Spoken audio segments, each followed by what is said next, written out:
Alright, hello. This is the third deck list for Team Y'all.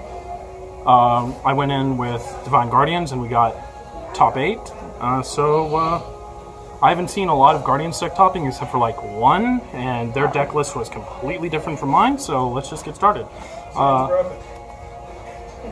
So anyway, to start off, we have the big playmaker of the deck, which is... Alright, this is a name. It's Hellrend Heaven. I'm not going to say the full name. Basically... Hellheaven Dragon, Hellrend Dragon. Thank you. So basically what it does is whenever a Guardians or Executioners on your field attacks, he activates a certain effect. When a Guardians attacks, he bounces a monster on the field and burns the opponent for 1 damage. When an Executioner attacks, he destroys a monster on the field and you gain 1 life. They're all up to 1, so you can choose not to destroy or bounce anything.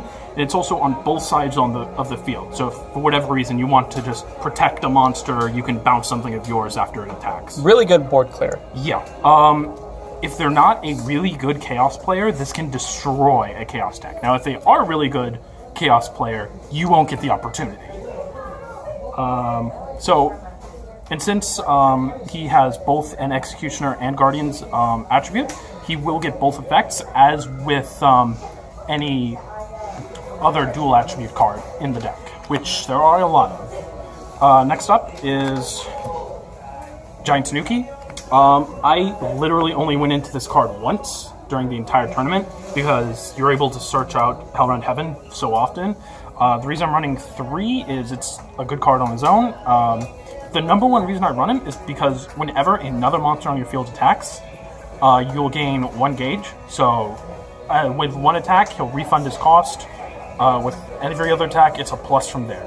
I should mention that both of these cards have Penetrate, so that's important in close center matchups. He also gains a crit every time another monster attacks if you have 2 or less than drop. That's a less important ability. He's just shield bait at that point. Let's see, next up we have 4 copies of Impartial Beast Gyarados. If you have 5 or less cards in drop, he gains double attack. Not even a full beast. Shame. So that's basically, that's 2 gauge over here, 2 burns and a pop over here. Basically really good. It's a 4 of in a Guardians deck. You don't really need to go into its Executioner effect. You're very rarely going to get it, but it is nice to have if, for whatever reason, you don't get your gauge. An extra critical on pen without the gauge. So this is the buddy. We're only running 3.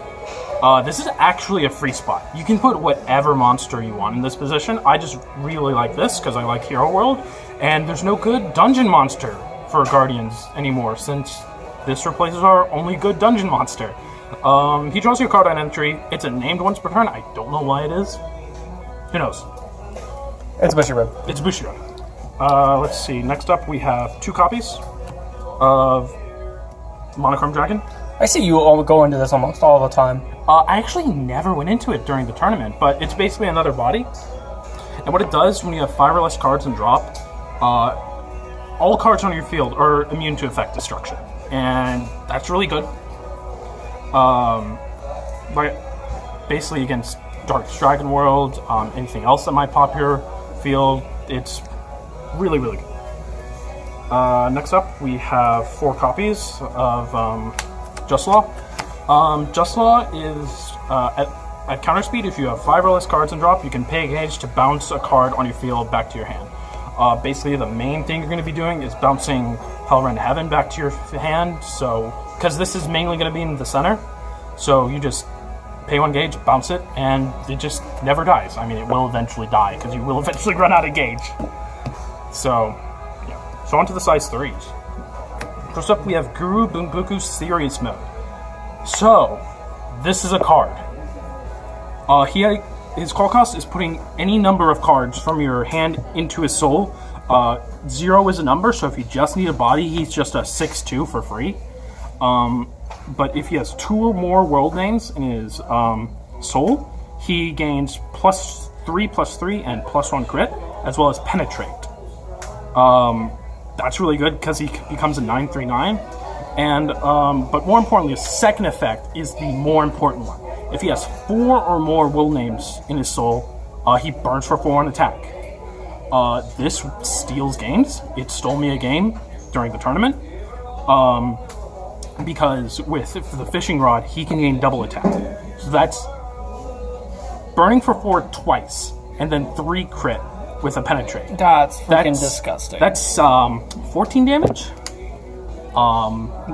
Just 8 if you don't even hit. Like, they shielded twice. Speaking of 8 crit, we run Xeon. So... I mean, pain on pain, right? Yeah. So, the difference between these two is this is searchable, this you gotta draw into. But basically... So, why not play 2? Why not play 2 serious mode over Xeon? Because I always look for spice, and people see Xeon coming. Nobody ever sees this coming. Okay. So, I always look for spice in my deck, and this was the spice that I absolutely wanted for this deck. So, Xeon has 4 crit. See that beautiful number 4 right there? And for 1 gauge, he can gain +2 and penetrate. He doesn't have penetrate naturally. But the more important thing is when he attacks, your opponent cannot use counter. So if you're running against Dragon World,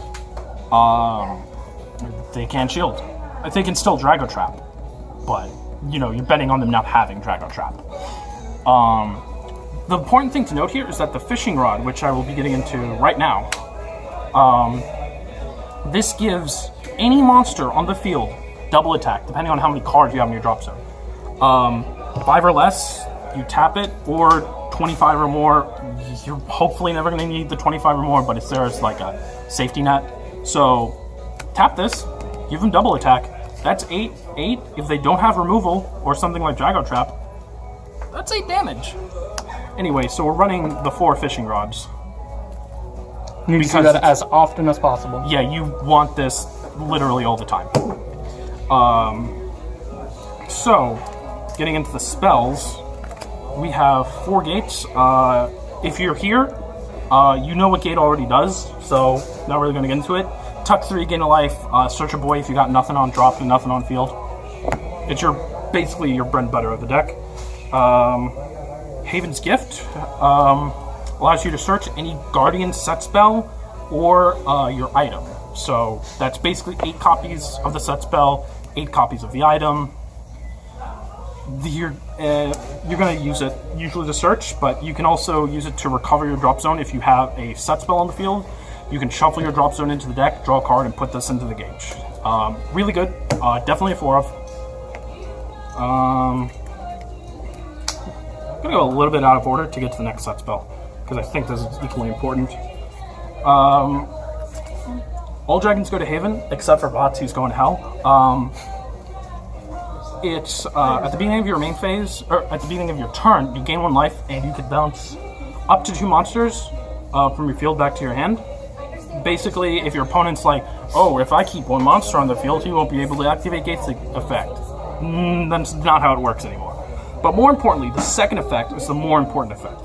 Once per turn, at counter speed, you can target 1 card on your field and 1 Guardian's attribute card in the drop zone, put the card in the drop zone on the bottom of the deck, and the next time the targeted card on the field would be destroyed, it remains on the field. Doesn't preventing its penetrate. I will say the number 1 weakness of this deck is penetrate, because this is one of the only 2 shields that this deck runs. It's not even technically a shield, so... Yeah, it counts as a shield. I count it as a shield. This can be used during either player's turn, so if you just need to protect something on your turn, you can use it there as well. Next up is 4 copies of Glacius Defense Wall. For 1 life, it's a blue shield, whether you're open or closed center. This is the most common gauge creation besides Giant Tanuki. One thing you can do, if you know cards in drop zone, you can shield, and then you can use this to put the shield back into the deck as a second shield. Let's see what we got here. 3 copies of Sky Dragon Regression, Dragon Sky Regression, whatever. It's a magical goodbye. I usually use this to protect my monsters, but it's also able to bounce up bots if that bot doesn't have Soul Guard. Most bots don't have Soul Guard. Fun fact. None of the good ones. One good one has sold out, I think. Sky Dragon Divinity. I don't run 4. You could get away with 2 or 3 because you need a tuck 3 in order to draw 2. Otherwise, it's. But you do recover your drop zone with this, because sometimes you get more than 3 in drop zone. So this helps you put cards back alongside your gift. Next up is the very important loyalty in the main deck. One of the few decks that can actually main deck it without it being a problem. Yeah, so if you've seen the other 2 videos in this team, you already know what this does. 3 effects for 1 gauge at counter speed, reduce damage by 2. So this is essentially your 3rd shield for the deck. I usually don't use it for that. The main thing is the keeping your opponent from calling more than 3 monsters. But you can also remove cards from Souls, which I did in my top 8 match to remove a triple buster from my opponent's deck twice in 1 game. Still lost that game, but I definitely lost it in a slower fashion. So onto the main deck, or side deck rather. Hey, We have side the deck, boys. 4th loyalty. Because why not? Good card is good. Yeah. Why not? 3 copies of Spider Fedar. This card is dirty. This card is super dirty. For 1 gauge and 1 life, if you have 10 or less cards in drop zone, you target up to 2 items or spells on your opponent's field, and they have to pick them up. Spells sounds like chest break. So we're getting to chest break. Basically, I put this in there for the Leviathan match. I never fought it. I really wanted to. I really wanted to do them dirty, but I sided it in for the Right Changer matchup. So that was equally dirty because he spent 2 gauge to not do anything. Also, you can destroy if you have how much is it? 15 or more. So there's only a 4-card window in which this card does nothing. It's really good. And next up, we got 3 copies of Chest Break. Seabass, do you want to do your piece here? What This happened? card is good. Loses him games all the time. Cast Chest Break, tuck both set spells. End of turn, he only's got like 2 cards in there. I can't do anything. Bad player. I never actually. This, once again, for the Black Dragon matchup, as you might have heard Tom say already. But the more important thing for this deck is reducing by 2 power and 1 critical. Yeah. Good card is good. And finally, we have Obstruct because, as the other 2 said, I don't want my opponent drawing cards. Fair. I also can't draw either, which lucks out my boy. But yeah. So